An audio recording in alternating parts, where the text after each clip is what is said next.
warahmatullahi wabarakatuh. Kembali lagi bersama saya Berlian Dan saya Alda. di Gosip Agripod. Di episode kali ini kita akan membahas mengenai asuransi Al-Amin.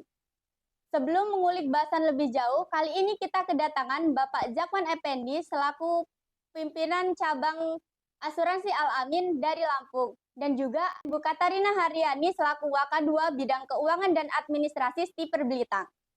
Assalamualaikum Pak, Bu, gimana kabarnya hari ini? Alhamdulillah sehat. Sebelum mengulik pembahasan yang lebih jauh, boleh diperkenalkan dahulu Pak latar belakangnya bagaimana? Baik, terima kasih kepada siapa? Berlian. Mbak Gereldian. Berlian. Berlian sama Mbak Alda. Baik. Ya, jadi kami ucapkan terima kasih atas undangannya pada kesempatan hari ini untuk wawancara ya di podcast Stiper Belitang gitu. Jadi yang pertama saya ingin memperkenalkan diri dulu. Seperti yang disebutkan oleh Mbak Berlian tadi bahwa nama saya Zakwan Effendi.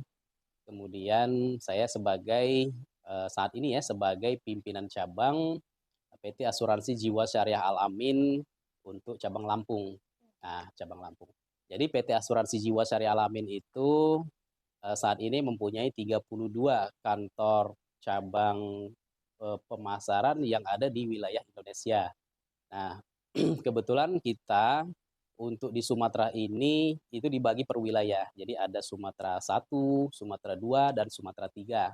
Nah, di Sumatera 1 itu, ini perlu saya sampaikan juga, ada di Aceh.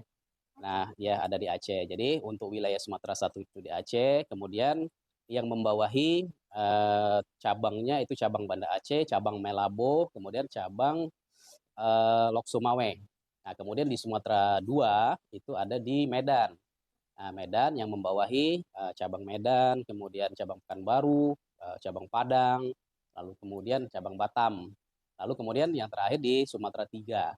Nah, Sumatera 3 itu terdiri dari itu Palembang ya, terdiri dari Palembang yang membawahi cabang Palembang, kemudian cabang Lampung, cabang Jambi, dan Bengkulu.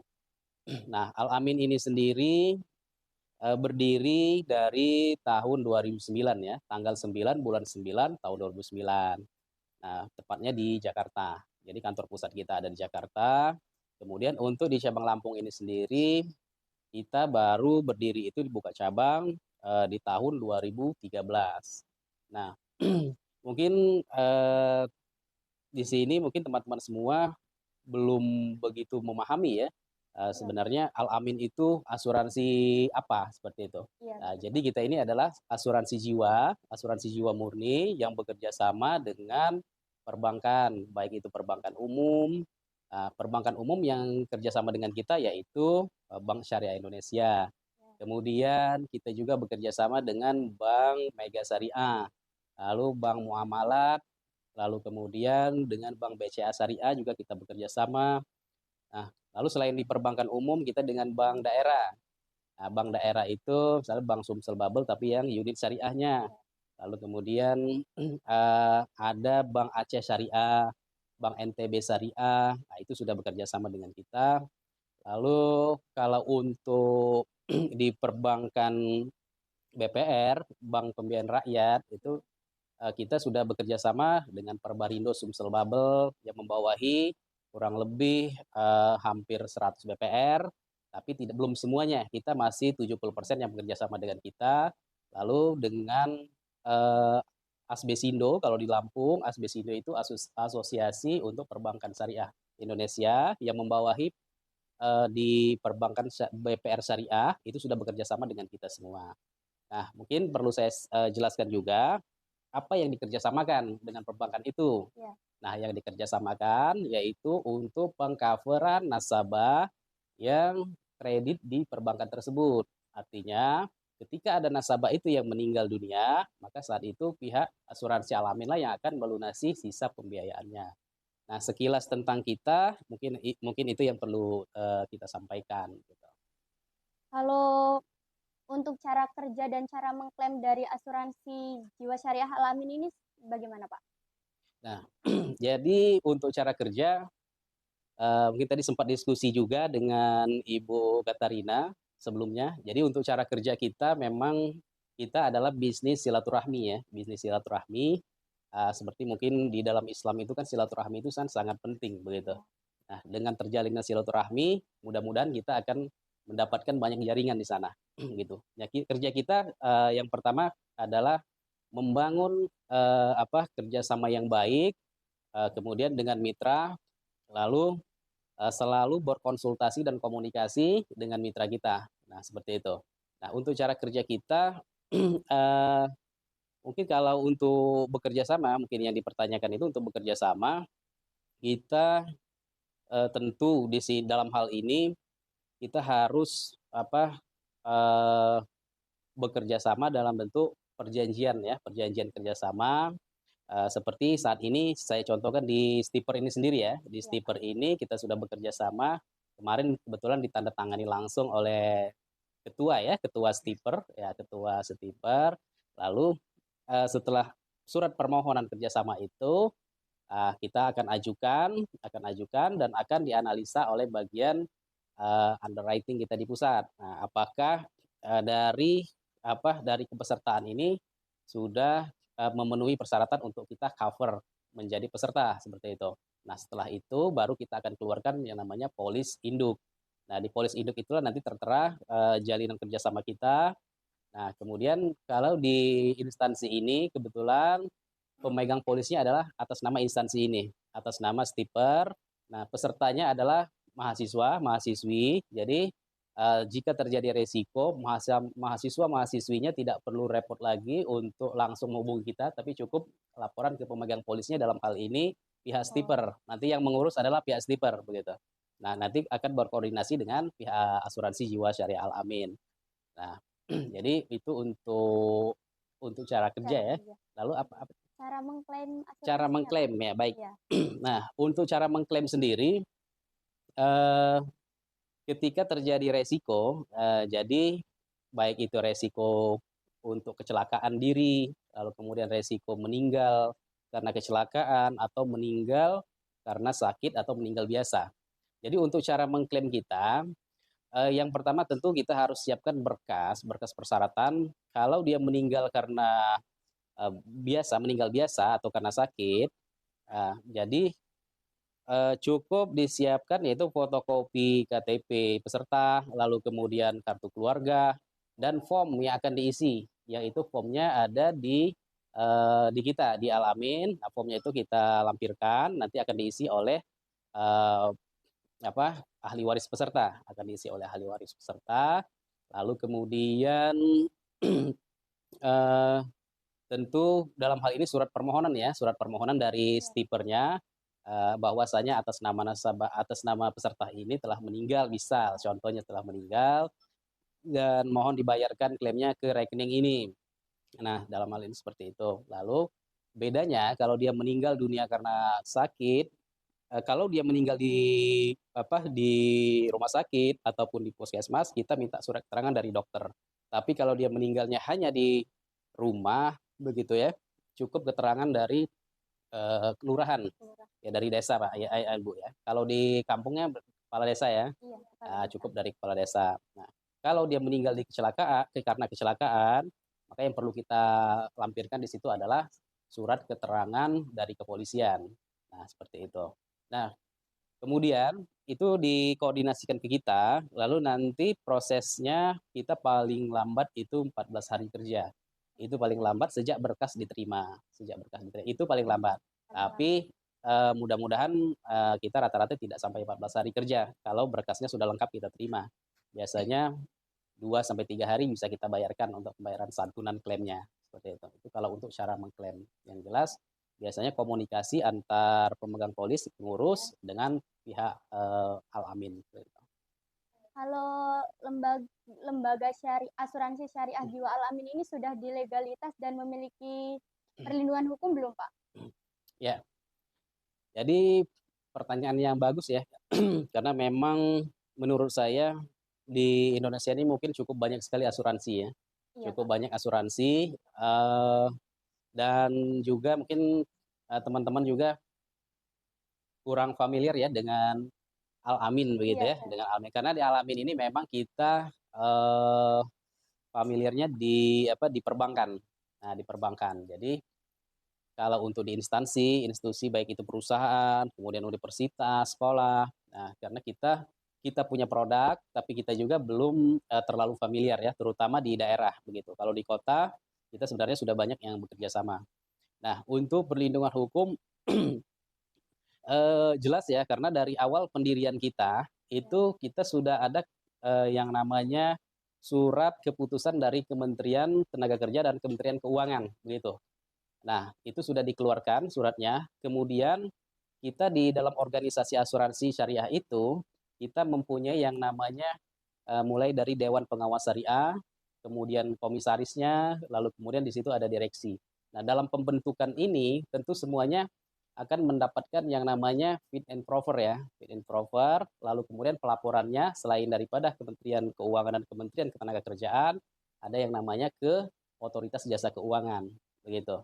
Jadi produk kita ketika mengeluarkan suatu produk, kita tentu harus melapor, tentu akan dilihat oleh Dewan Pengawas Syariah kita, apakah produk ini sudah sesuai dengan syariah secara Islam atau belum. Nah, jika belum, maka produk itu akan dikaji ulang. Lalu setelah itu diputuskan oleh Dewan Pengawas Syariah, nah tentu produk tersebut harus dilaporkan lagi ke Otoritas Jasa Keuangan. Apakah di produk ini sudah dapat diizinkan atau belum? Nah, kalau memang belum ada perizinan dari Otoritas Jasa Keuangan, kita belum bisa untuk menjual produk itu. Nah, jadi produk-produk yang kita sudah kerjasamakan ini sudah mendapat persetujuan atau perizinan dari Otoritas Jasa Keuangan, begitu. Nah, untuk perizinan, perlindungan hukum, segala apa yang disebutkan tadi, kita sudah mendapatkan itu semua, gitu. Nah, perusahaan kita awal berdiri itu semuanya harus berdasarkan legalitas. iya. Ya, tidak bisa hanya langsung mendirikan. Nah, perlu disampaikan juga bahwa asuransi syariah itu ada perbedaan dengan konvensional ya. Ya, asuransi syariah ada perbedaan dengan konvensional. Nah, kalau di syariah itu kita mempunyai akad. Jadi yang namanya akad itu dia ada istilah akad tabaru, kemudian akad tijaro. Nah, akad tabaru ini itulah akad yang dialokasikan untuk pembayaran klaim. Jadi itu adalah dana peserta yang tidak boleh diambil untuk biaya lain-lain, baik itu operasional perusahaan maupun lain-lain. Nah, di akad tijaro itulah sebenarnya itu boleh diambil untuk tujuan mencari keuntungannya seperti itu. Jadi ada akad tabaru, akad tijaro. Nah, kalau di konvensional, premi yang masuk itu murni ke perusahaan. Nah, begitu. Jadi kalau di perusahaan kita di syariah, jika nasabah satu misalnya mendapatkan resiko meninggal, secara tidak langsung peserta yang lain sudah turut membantu. Jadi tolong menolong di dalam kebaikan seperti itu. Nah, kalau di konvensional itu untung ataupun rugi, akadnya jual beli seperti itu. Halo,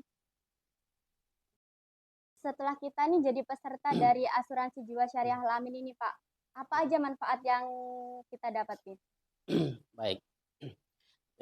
Yang pertama ya untuk manfaatnya, kalau saat ini saya contohkan saja mungkin untuk peserta di Stiper, manfaat yang akan didapatkan. Jadi pada saat terjadi resiko mungkin ya, pada saat terjadi resiko, saya contohkan karena kita tidak pernah tahu resiko ke depan itu akan seperti apa. Nah, asuransi itu seperti tadi kita sempat diskusi juga ngobrol sama Ibu Katarina, adalah sedia payung sebelum hujan ya, sedia payung sebelum hujan. Nah, ketika belum terjadi resiko, memang kita tidak akan pernah merasakan apa itu manfaat daripada setelah kita berasuransi begitu. Nah, namun perlu diketahui juga tidak sedikit di luar sana siswa-siswi, mahasiswa-mahasiswi yang mengalami kecelakaan pada saat jam pelajaran maupun di luar jam pelajaran. Artinya di sini ketika terjadi resiko, manfaat apa yang akan kita dapatkan? Yaitu manfaat contoh kecil adalah pada saat kecelakaan. kecelakaan, artinya di sini kita bisa membantu untuk biaya perawatan di rumah sakit akibat kecelakaan. Nah, kemudian kalau misalnya meninggal, baik itu meninggal karena kecelakaan maupun karena sakit. Nah, kalau meninggal, manfaat yang akan didapatkan apa? Manfaatnya tentu adalah untuk ahli waris si nasabah yang atau peserta yang kita cover asuransi ini. Nah, kalaupun misalnya, waduh, untuk peserta misalnya merasa kalau begitu saya tidak mendapatkan manfaat dong. Oh, sebenarnya kita harus kita harus perlu banyak belajar lagi atau mengetahui bahwa ketika manusia itu meninggalkan hutang meninggal dalam keadaan berhutang, nah biasanya kalau kita di dalam muslim itu biasanya akan ada terhambat ya, terhambat iya yang harus harus dibayar. Nah, di situlah tujuan kita ketika si peserta itu terjadi resiko misalnya meninggal, tujuannya adalah untuk membantu. Memang tidak seberapa, tapi paling tidak bisa meringankan untuk membayar hutang si peserta ini tadi, begitu. Nah, itu sih manfaat yang akan didapatkan oleh peserta. Gimana nih Pak, boleh diceritain gimana kok bisa kerja sama si Perbelitang itu gimana Pak? Awalnya Oh gimana? ya, jadi kalau untuk awal pertama kali bekerja sama, kebetulan kan saya bergabung kembali di Al-Amin Lampung ini Januari 2024 ini. Iya. Sebelumnya saya bertugas di Al-Amin cabang Manado. Jadi yang bekerja sama itu awal pertama kali adalah Mbak Dita. Mbak Dita itu adalah tim saya yang kebetulan kan kita saat ini memang di Belitang ini ada salah satu rekanan kita atau mitra kita yaitu Bank Syariah Indonesia di cabang Belitang, BSI, Bank BSI. Nah, itu adalah rekanan kerjasama kita yang di-cover oleh Al-Amin cabang Lampung. Nah, kebetulan mungkin Mbak Dita pada waktu itu sedang kunjungan ya Mbak ya, sedang silaturahmi ke BSI Belitang. Nah, alhamdulillah bisa bertemu dengan Pak Ari ya, Pak Ari yang pada saat itu mungkin ketemunya di mana Mbak? Di BSI ya? Di sini langsung ditemukan oleh pihak BSI ya, langsung ditemukan.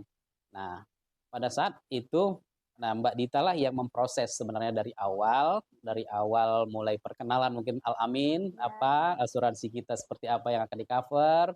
Nah, lalu kemudian di sana Pak Ari dengan tidak berlama-lama dengan tidak langsung memutuskan untuk bekerja sama gitu untuk bekerja sama dengan Al-Amin. Nah, kebetulan saya juga baru mendapatkan informasi bekerja sama itu dari Mbak Dita waktu itu yang memprosesnya. Nah, kalau saya baru perdana ini ke sini dan ketemu Ya, Pak, ya? Pak Ari dan Ibu Katarina. Iya. Begitu singkatnya mungkin. Iya. Gimana harapan Bapak untuk kerjasama ini? Harapan saya sih kerjasama ini bisa terjalin dengan baik dan terjalin dengan lama ya, terjalin dengan lama dan dengan baik. Jadi kita bekerja sama itu kalau bisa jangan hanya pada saat di awal ya, pada saat di awal kita utarakan semuanya, kita akan seperti ini, tapi maksud saya apa yang telah kita ucapkan benar-benar komitmen kita sampaikan begitu, komitmen kita kerjasamakan. Nah, jadi saya berharap ke depan selain daripada kerjasama di bidang pengcoveran asuransi, mungkin juga bisa kerjasama di bidang untuk misalnya katakanlah seminar mengenai ekonomi syariah begitu ya tentang asuransi mungkin bisa diundang lah kita nantinya untuk menjadi pembicara. Nah harapan saya kerjasamanya bisa seperti itu nanti. Jadi bukan hanya untuk pengcoveran peserta saja seperti itu. Nah karena saya tahu di sini adalah jurusan utama adalah pertanian ya agribisnis. Mungkin juga tidak secara langsung berhubungan ya dengan yang namanya untuk apa itu asuransi segala macam. Tapi untuk pengenalan itu saya kira harus perlu. Ya, teman-teman perlu untuk mahasiswa. Nah, karena di dunia kerja itu kita juga tidak akan pernah tahu ya akan kerja di mana seperti itu. Bisa jadi jurusan pertanian kerja di perbankan, bisa jadi jurusan pertanian kerja di asuransi, bisa jadi jurusan pertanian ya kerja misalnya di instansi pemerintahan. Jadi tidak mesti di perkebunan seperti ya saya kira. Saya kira begitu. Harapan saya bisa bekerja sama yang lebih baik lagi. Secara umum apa sih Pak yang membedakan asuransi Al-Amin ini dengan asuransi yang lain? Mungkin penonton di layar kaca juga mau ikut gabung Pak. Oke, siap. Ya, jadi sekali lagi saya sampaikan kita adalah asuransi jiwa murni syariah. Jadi kita bukan unit syariah. Dari awal kita mendirikan, kita adalah asuransi jiwa syariah. Yang lain mungkin di sini banyak ada yang konvensional, kemudian ada yang unit ya, masih di dalam kategori unit syariah. Jadi ada anak perusahaan seperti itu. Nah, di asuransi syariah perlu saya sampaikan juga kita ada perbedaan mungkin. Nah, kalau di perbedaan untuk asuransi syariah dan konvensional, yang perlu diketahui adalah dari segi akad ya, dari akad. Nah, di akad asuransi syariah itu akad tolong-menolong. Nah, kenapa dikatakan akad tolong-menolong? Karena kita mempunyai yang namanya akad tabaru dan akad tijaroh. Akad tabaru adalah dana untuk para peserta. Jika terjadi klaim, kita akan ambil dari dana tabaru itu. Nah, jadi secara tidak langsung satu peserta misalnya ada yang meninggal, maka satu peserta yang lain sudah dapat membantu satu peserta ini. Nah, di konvensional itu adalah akadnya jual beli. Jual beli. Nah, kalau dijual beli artinya dana premi yang masuk itu murni ke perusahaan. Jika ada yang resiko misalnya ada yang meninggal, maka perusahaan akan mengeluarkan dana. Artinya perusahaan rugi begitu. Nah, jika misalnya tidak ada yang meninggal, perusahaan akan untung. Nah, jadi perbedaannya dari akad. Nah, begitu. Kalau untuk Bu Katarina sendiri, harapan Ibu apa, Bu, buat kerjasama ini? Yang pasti anak mahasiswa itu terlindungi ya, kita tidak minta pada kecelakaan atau apa, yang pasti terlindungi dengan asuransi ya jiwa syariah ini, dan kedepannya tetap kita bisa bekerja sama dengan Pak Amin, tidak cukup sampai di sini tapi selamanya kalau bisa, karena ini memang hal suatu yang baru dan baik ya, dan silaturahmi dan kita bertambahnya persaudaraan dan terjamin ya, terjamin semuanya. Kalau menurut Bapak nih Pak, dengan adanya asuransi ini mendorong kita untuk lebih menjaga kesehatan atau malah sebaliknya kita ini kayak menyepelekan kesehatan karena merasa sudah mempunyai jaminan, Pak? Baik. Jadi dengan berasuransi bukan berarti kita harus menyepelekan kesehatan begitu. Ya. Karena asuransi ini adalah untuk proteksi diri ya, untuk proteksi diri kita, untuk sebenarnya untuk melindungi diri kita juga, untuk melindungi diri kita dan ahli waris sebenarnya begitu. Jadi kesehatan itu adalah yang utama. Ya, kita juga tidak boleh mengabaikan. Jadi ketika kita berasuransi bukan berarti kita harus mengabaikan kesehatan. Karena kalau kita misalnya mengabaikan kesehatan, ya ada juga di beberapa kondisi asuransi itu akan menolak jika terjadi klaim seperti itu. Iya. Jadi tidak semua klaim itu akan dibayarkan seperti itu. Nah, tapi kalau di sini yang perlu saya sampaikan, misalnya di sini dalam hal karena memang pertanyaannya tentang kesehatan ya. Jadi saya jawab, contoh meninggal itu di asuransi semua asuransi, bukan hanya di Al-Amin tapi di semua asuransi itu ada beberapa kategori yang dikecualikan, yang ditolak. Salah satu contoh misalnya untuk meninggal misalnya dikarenakan terkena penyakit HIV atau penyakit AIDS begitu ya. Nah, itu di kategori pengecualian. Kemudian meninggal misalnya dalam keadaan mabuk misalnya seperti itu. Nah, artinya di sini walaupun kita sudah diproteksi oleh asuransi bukan berarti kita harus mengabaikan kesehatan, karena kesehatan adalah nomor satu. Kita tetap harus memprioritaskan itu gitu. Nah, teman-teman, sudah beberapa hal yang kita ketahui tentang asuransi jiwa syariah Al-Amin nih. Terima kasih untuk Bapak Jakwan dan Bu Katarina atas waktunya ya Pak, Bu. Nah, untuk teman-teman semua jangan lupa like, subscribe, komen, dan share ya. Bye-bye.